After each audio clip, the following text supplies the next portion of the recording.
चीन में ऐसे हालात हो गए हैं कि तू डाल डाल तो मैं पाता। चीन की 80% मिसाइलें बर्बाद हो गई हैं। आखिर ऐसा कैसे हो गया? वो भी चीन जो कि सुपर पावर देश बनना चाहता है और अपने आप को महाशक्तिशाली दिखाना चाहता है। वहीं दूसरी तरफ आखिर श्रीलंका ने भारत के एयरफोर्स की मदद क्यों मांगी है? इसके अलावा बहुत कुछ, आइए जानते हैं इन खबरों को विस्तार से। आप देखेंगे हर रोज चीन के बारे में ऐसी खबरें निकल कर आती है कि चीन ने IRBM मिसाइल का परीक्षण किया, चीन ने हाइपरसोनिक मिसाइल का परीक्षण किया, चीन ऐसी कई परियोजनाओं पर काम कर रहा है जो कि बहुत खतरनाक है। लगातार आ रही ऐसी खबरों को देखकर न सोचने वाला भी एक बार जरूर सोचेगा कि आखिर ऐसा क्या है, चीन रोज ही नए नए हथियारों को परीक्षण कर रहा है। आखिर कितना हथियार होगा चीन के पास? कुछ दिनों पहले ही तो हाइपरसोनिक मिसाइल के परीक्षण का दावा किया, जिससे दुनिया भर को टेंशन दे दी।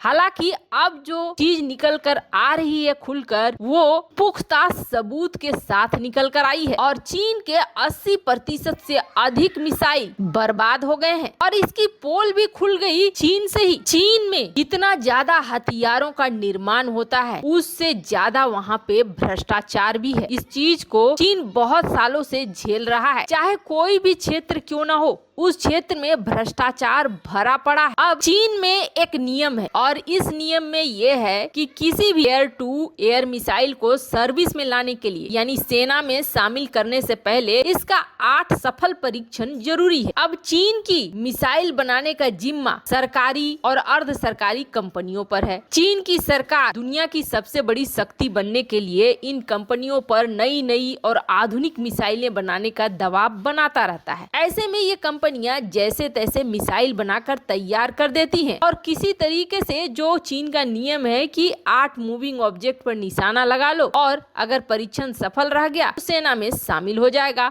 और बड़ी मात्रा में बड़े स्तर पर इसका प्रोडक्शन भी चालू हो जाएगा। तो ये कंपनियां भी यही करती हैं, किसी तरीके से 8 मूविंग ऑब्जेक्ट पर निशाना लगा लेती हैं जिससे कि ये मिसाइल सेना में शामिल हो जाए और उनकी कंपनी को प्रॉफिट होना शुरू हो जाए। पर कुछ ऐसे परीक्षण होने लगे जब ये पता चला कि जो मिसाइलें बनकर आ रही हैं, वो मिसाइलें फेल हो रही हैं। चीन के एक नियम ने उसकी मिसाइल शक्ति की पोल खोल दी, जो ये दावा कर रही है कि इतनी बड़ी संख्या में जो चीन ने मिसाइलें बना ली है, ये मिसाइलें तो दरअसल कबाड़ है। 80% मिसाइल कबाड़ से ज्यादा कुछ भी नहीं है। चीन एक ऐसा देश है जहाँ से आई किसी भी वस्तु पे भरोसा नहीं किया जा सकता है, चाहे वो इलेक्ट्रॉनिक्स हो चाहे वो सॉफ्टवेयर हो। यही हाल चीनी हथियारों का भी है। चीन दावे तो बड़े बड़े करता है, लेकिन कितनी सच्चाई है ये कोई नहीं जानता है। और ये ऐसा कम्युनिस्ट देश है जहाँ ट्रांसपेरेंसी है नहीं, तो सच्चाई का पता लगाना भी मुश्किल है। ऐसे में उसके द्वारा की गई गलतियों से ही विश्व को उसकी सच्चाई का पता चलता है। अब जो रिपोर्ट आई है वो ये कह रही है कि मिसाइल जखीरा तैयार करने के लिए चीन ने जो नया नियम बनाया है, उसी ने कम्युनिस्ट देश की पोल पट्टी खोलकर रख दी है। रिपोर्ट के अनुसार ये बात सामने आई है कि चीन जिन मिसाइलों के दम पर अपने पड़ोसियों को धमकाता था, वो सभी बेकार है, क्योंकि नए नियम के अनुसार अब 15 मूविंग टारगेट को ध्वस्त करने होंगे। अब जैसे ही ये बात निकल कर आई कि 15 सफल ट्रायल होने चाहिए और नहीं तो 27 ट्रायल होना चाहिए, जिसमें 26 कामयाब होने चाहिए। मतलब चीनी सेना ये चाहती है कि 90% मिसाइलों का निशाना बिल्कुल सही लगे। चीनी सेना ऐसा इसलिए कर रही है, कई मिसाइलों ने धोखा दे दिया है और धोखा देने के बाद उनके होश ठिकाने आ गए हैं। और ये report south China morning post में छपी है, जिसमें कहा गया है चीन के ही मिलिट्री रिसर्चर के द्वारा कि चीन की सेना में कुछ ऐसे डिलीवरी हो गए हैं जो क्वालिटी के मामले में बिल्कुल खराब है। उसके बाद से ही तहलका मच गया कि जिनके क्वालिटी खराब है उनके तो बड़े स्तर पर उत्पादन हो चुके हैं। और मजे की बात यह है कि चीन ने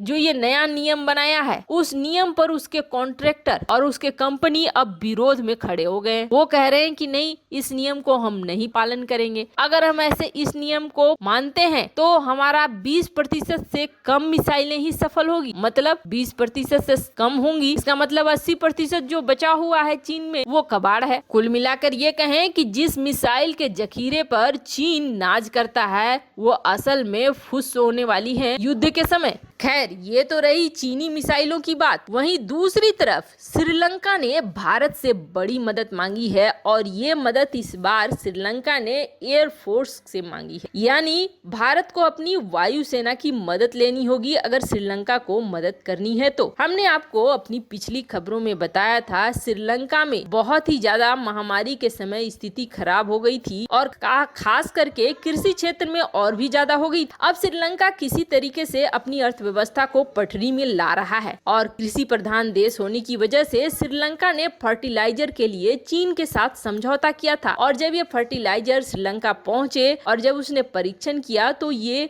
बिल्कुल ही गलत और ऐसे रासायनिक पदार्थ मिले जिससे कि खेती योग्य जमीन भी बंजर बनने लगे। श्रीलंका ने तुरंत इनको रोका और रोकने के बाद आनन फानन में भारत के साथ कॉन्ट्रैक्ट साइन कर लिया। भारत के साथ कॉन्ट्रैक्ट साइन करने के बाद दोनों तीनों देशों के बीच बवाल तो मची गया। चीन ने जवाबी कार्रवाई में तुरंत श्रीलंका के मेन बैंक को बंद कर दिया, बैन कर दिया ताकि श्रीलंका की अर्थव्यवस्था को झटका लगे। अब श्रीलंका चीन से अपना पल्ला झाड़ना चाहता है, लेकिन श्रीलंका ने जैसे ही फर्टिलाइजर के ऊपर रोक लगा दी चीन से आयात पर, वैसे ही मौसम निकला जा रहा है और श्रीलंका के किसान हो रहे हैं परेशान। श्रीलंका के किसान अब सड़कों पर उतर रहे हैं। श्रीलंका के किसानों का कहना है कि उन्हें जल्द से जल्द उर्वरक हर हाल में मुहैया कराया जाए, क्योंकि मौसम चला जाएगा तो हम खाद्यान्न उपजा नहीं पाएंगे और पहले से ही देश के अंदर स्थिति खराब हो रही है। देश दिवालियेपन की तरफ बढ़ रहा है। ऐसे में अगर ये स्थिति आगे भी रहती है तो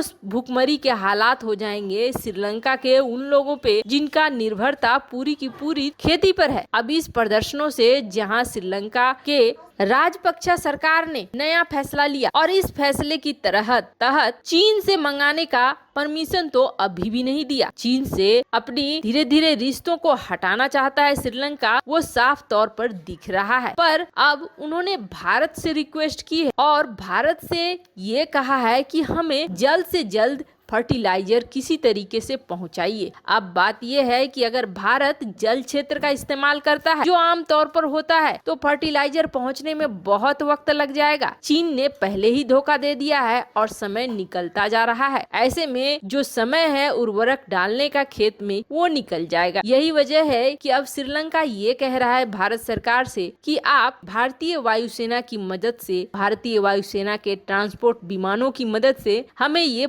मुहैया करा दीजिए ताकि समय पर हमारे खेतों में ये उर्वरक जा सके। वैसे भारत सरकार ने क्या निर्णय लिया है ये अभी तक आधिकारिक तौर पर नहीं सामने आया है, पर आपको क्या लगता है, क्या भारत को श्रीलंका की मदद करनी चाहिए? कमेंट कर अपनी राय जरूर बताएं। जल्द मिलते हैं अगले वीडियो में नई खबर के साथ।